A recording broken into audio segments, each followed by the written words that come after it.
All right, good morning, 5th and 6th grade. Glad you are with me today. Repping the Wildcats t-shirt this morning. It's a rainy day, so I'm going to have to figure out something to do. Can't really work outside in the rain. I'm doing headphones today. I think it'll help the audio. Audio has not been great, so we're trying to fix that. If you haven't already checked the class website or class dojo, I have posted assignments. It's something fun. I hope that you enjoy doing it. All right, let's jump in. Chapter 3, the letters from no one.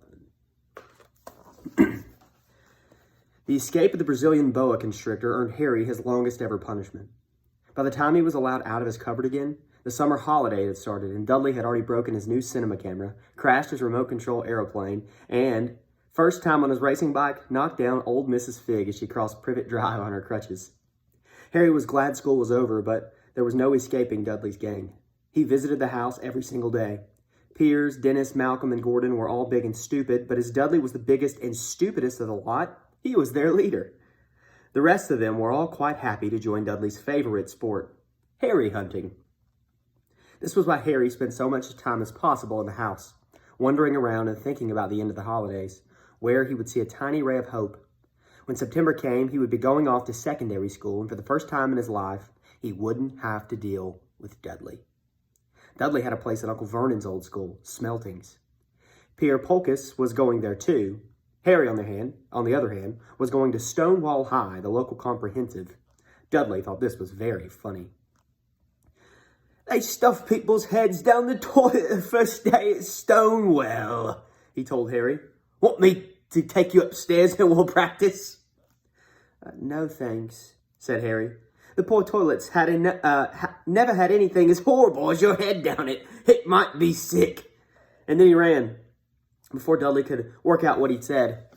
One day in July, Aunt Petunia took Dudley to London to buy his Smeltings uniform, leaving Harry at Mrs. Figg's. Mrs. Figg wasn't as bad as usual. It turned out she'd broken her leg tripping over one of her cats, and she didn't seem quite as fond of them as she did before. She let Harry watch television and gave him a bit of chocolate cake that tasted as though she'd had it for several years. That evening, Dudley paraded around the living room for his family in his brand new uniform. Smelting boys wore marine tailcoats, orange knickerbockers, and flat straw hats called boaters. They also carried knobby sticks, used for hitting each other while the teachers weren't looking. This was supposed to be good training for later life. As he looked at Dudley in his new knickerbockers, Uncle Vernon said gruffly that it was the proudest moment of his life. Aunt Petunia burst into tears, and she couldn't believe her ickle Dudleykins. He looked so handsome and grown up. Harry didn't trust himself to speak. He thought 2 of his ribs might already crack from trying not to laugh. There was a horrible smell in the kitchen the next morning when Harry went down for breakfast. It seemed to be coming from a large metal tub in the sink. He went over to take a look. The tub was full of what looked like dirty rags swimming in gray water. "What's this?" he asked Aunt Petunia. Her lips tightened as always when he dared to ask a question. "Your new uniform," she said. Harry looked in the bowl again. "Oh," he said. "I didn't realize it had to be so wet." "Don't be stupid, Aunt Petunia," snapped Aunt Petunia. "I'm dyeing some of Dudley's old things gray for you. You'll look just like everyone else when I'm finished." Harry seriously doubted this, but thought it best not to argue. He sat down at a table and tried not to think about how he was going to look at his first day of Stonewall High. Like he was wearing bits of old elephant skin, probably. Dudley and Uncle Vernon came in, both with wrinkled noses because of the smell from Harry's new uniform. Uncle Vernon opened his newspaper as usual, and Dudley banged his smelting stick, which he carried everywhere, on the table. They heard the click of the letterbox and flops of letters on the doormat. "Get the post, Dudley," said Uncle Vernon from behind his paper. "Make Harry get it." "Get the post, Harry." "Make Dudley get it." "Poke him with your smelting stick, Dudley." Harry dodged the smelting stick and went to get the post. 3 things lay on the doormat.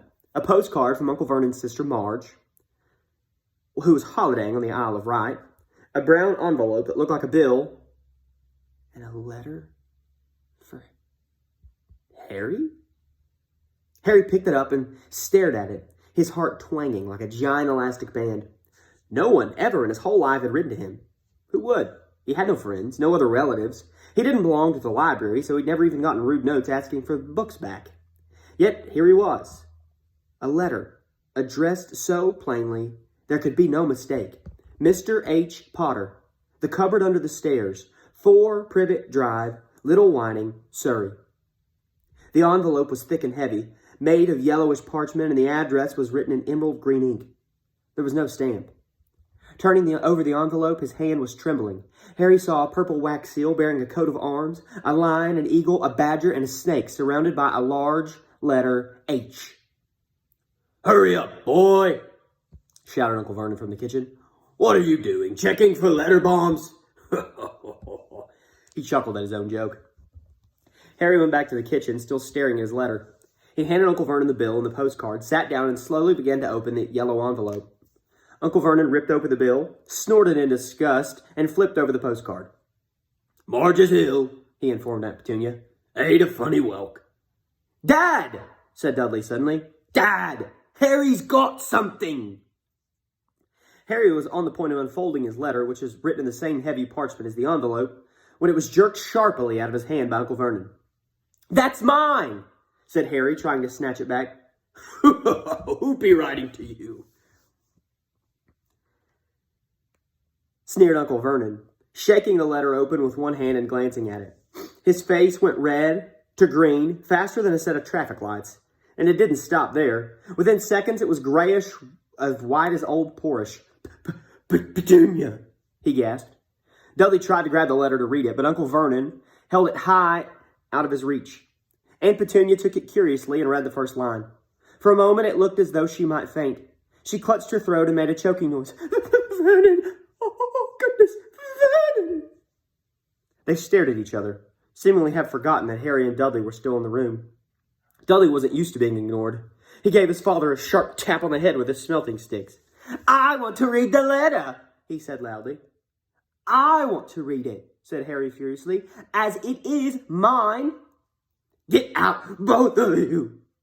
croaked Uncle Vernon, stuffing the letter back inside the envelope. Harry didn't move.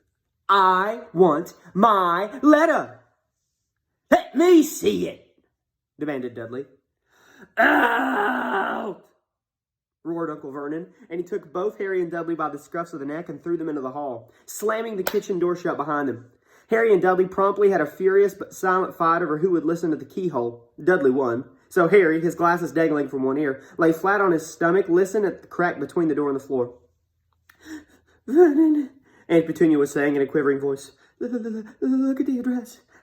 How could they possibly know where he sleeps? You don't think they're watching the house, do you?" "Watching? Spying? Might be "Following us," muttered Uncle Vernon wildly. "But what should we do, Vernon? Should we write back? Tell them we don't want..." Harry could see Uncle Vernon's shiny black shoes pacing up and down the kitchen. "No," he said finally. "No, we'll ignore it. If they don't get an answer, yes, that's best. We won't do anything." But "I'm not having one in the house, Petunia. Didn't we swear when we took him in that we'd stamp out the dangerous nonsense?" That evening, when he got back from work, Uncle Vernon did something he'd never done before. He visited Harry in his cupboard. "Where's my letter?" said Harry, the moment Uncle Vernon had squeezed through the doorway. "Who's writing to me?" "No one. It was addressed to you by mistake," said Uncle Vernon shortly. "I have burned it." "It was not a mistake," said Harry angrily. "It had my cupboard on it." "Silence!" yelled Uncle Vernon, and a couple of spiders fell from the ceiling.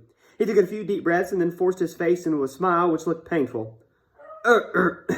Yes, Harry, about this cupboard. Your aunt and I have been thinking. You're really getting a bit big for it. We think you might be nice if you moved into Dudley's second bedroom." With a serious mustache. "Why?"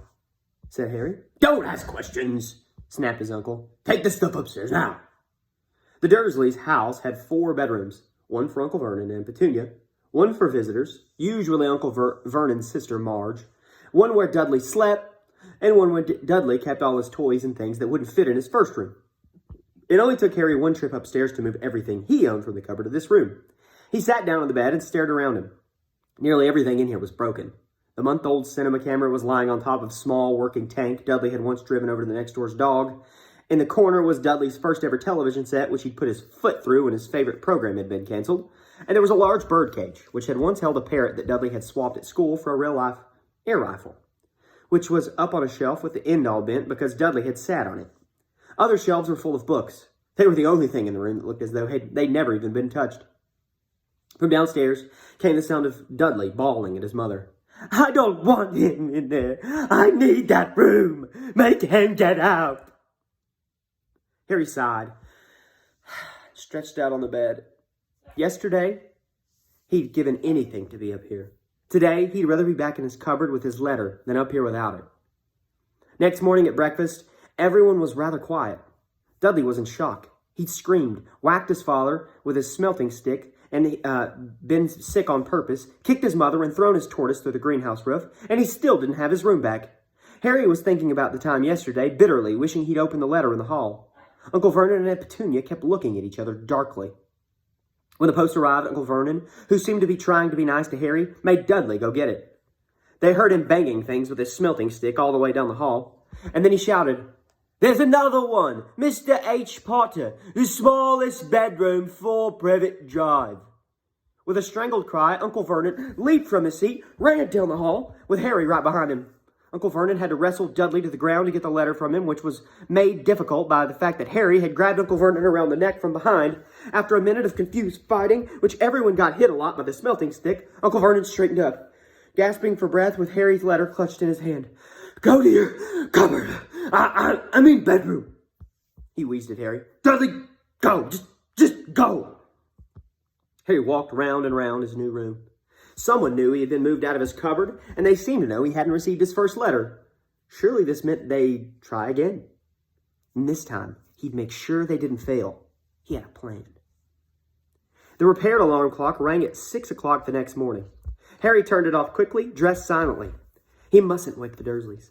He stole downstairs without turning on any of the lights. He was going to wait for the postman on the corner of Privet Drive and get the letters for number 4 first.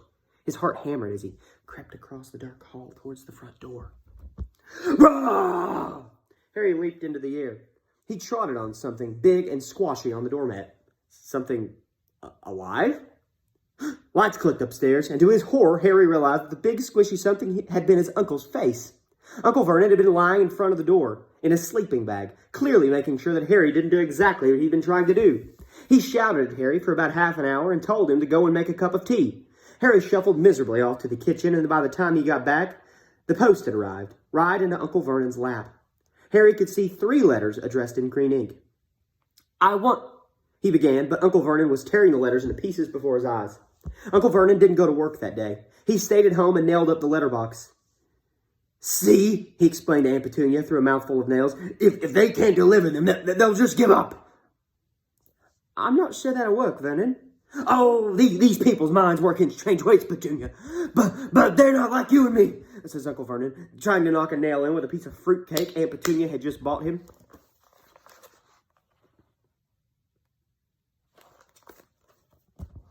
On Friday, no fewer than 12 letters arrived for Harry.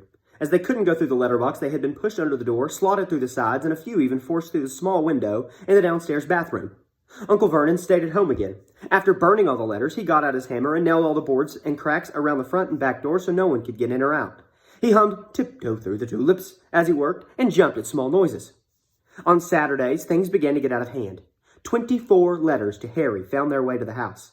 Rolled up and hidden inside each of the 24 eggs that the very confused milkman had handed Aunt Petunia through the living room window. While Uncle Vernon made furious telephone calls to the post office and the dairy trying to find someone to complain to. Aunt Petunia shredded the letters in her food mixer. "Who on earth wants to talk to you this badly?" Dudley asked Harry in amazement. On Sunday morning, Uncle Vernon sat down at the breakfast table, looking tired and rather ill, but happy. "No post on Sundays," he reminded them happily as he spread marmalade on his newspapers. "No dang letters today." Something came whizzing down the kitchen chimney as he spoke and caught him sharply on the back of the head. Next moment, 30 or 40 letters came pelting out of the fireplace like bullets. The Dursleys ducked, but Harry leaped into the air trying to catch one. Out! Out!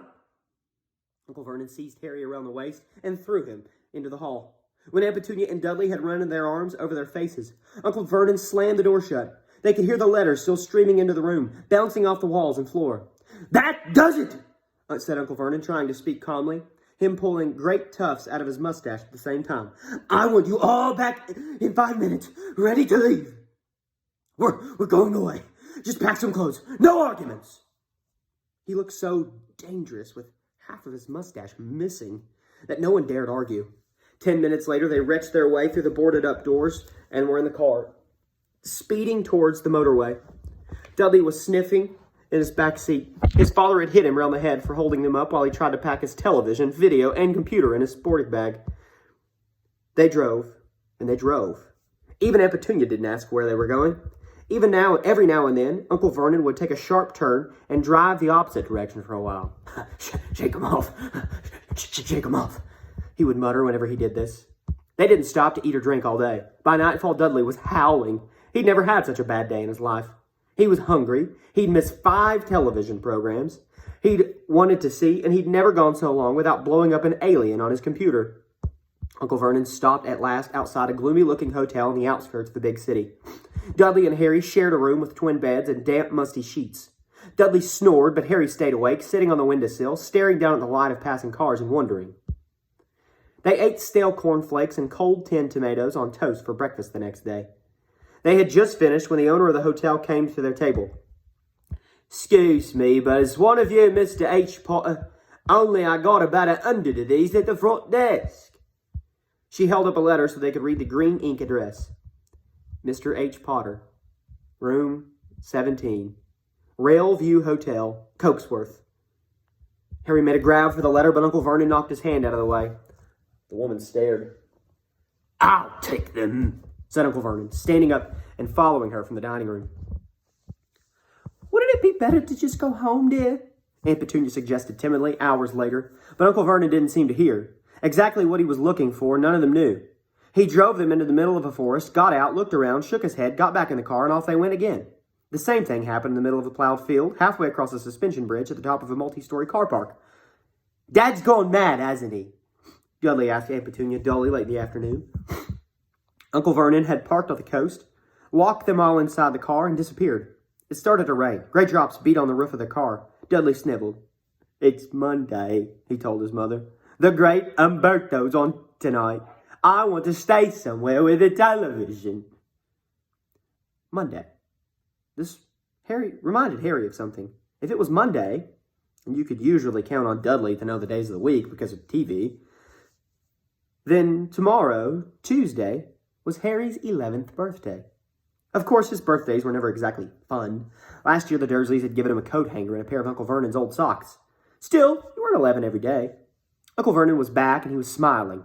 He was also carrying a long, thin package and didn't answer Aunt Petunia when she asked what he bought. "Found the perfect place," he said. "Come on, everyone, out!" It was very cold outside the car. Uncle Vernon was pointing to what looked like a large rock way out to sea. Perched on top of the rock was the most miserable-looking shack you could imagine. One thing was certain, there was no television there. "Storm forecast for tonight, said Uncle Vernon gleefully, clapping his hands together. And the gentlemen's kindly agreed to lend us the boat." A toothless old man came ambling to them, pointing with a rather wicked grin at the old rowing boat bobbing on the iron-gray water below them. "I've already got us some rations," Uncle Vernon said. "All aboard!" It was freezing in the boat. Icy sea spray and rain crept down the necks, a chilly wind whipped their faces, and after what seemed like hours, they reached the rock, where Uncle Vernon, slipping and sliding, led the way to the broken-down house. The inside was horrible. It smelled strongly of seaweed, the wind whistled through the gaps of the wooden walls, and the fireplace was damp and empty. There were only 2 rooms.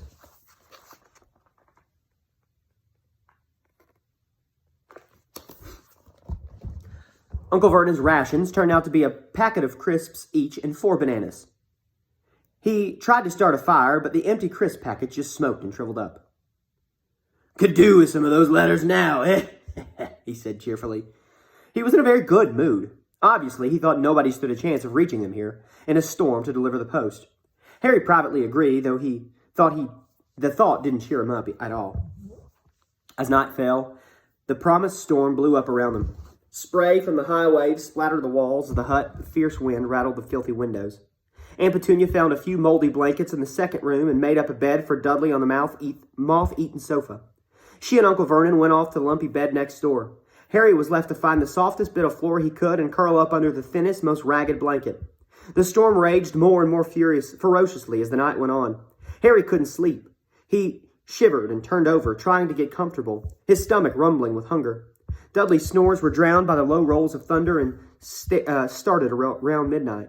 The light dial of Dudley's watch, which was dangling over the edge of the sofa of his fat wrist, told Harry he'd be 11 in 10 minutes' time. He lay and watched his birthday tick nearer, wondering if the Dursleys would remember it all, wondering where the letter was now, and the letter writer. 5 minutes to go. Harry heard something creak outside. He hoped the roof wasn't going to fall in, although it might be warmer if it did. 4 minutes to go. Maybe the house in Privet Drive would be so full of letters when they got back he'd be able to steal one somehow. 3 minutes to go. Was that the sea slapping hard on the rock like that? And 2 minutes to go. What was that funny crunching noise? Was the rock crumbling into the sea? 1 minute to go. He'd be 11. 30 seconds. 20. 10. 9. Maybe he'd wake Dudley up just to annoy him. 3, 2, 1. Boom! The whole shack shivered, and Harry sat bolt upright, staring at the door. Someone was outside, knocking to get in. All right, have a good day. See you guys. That's the end of chapter 3.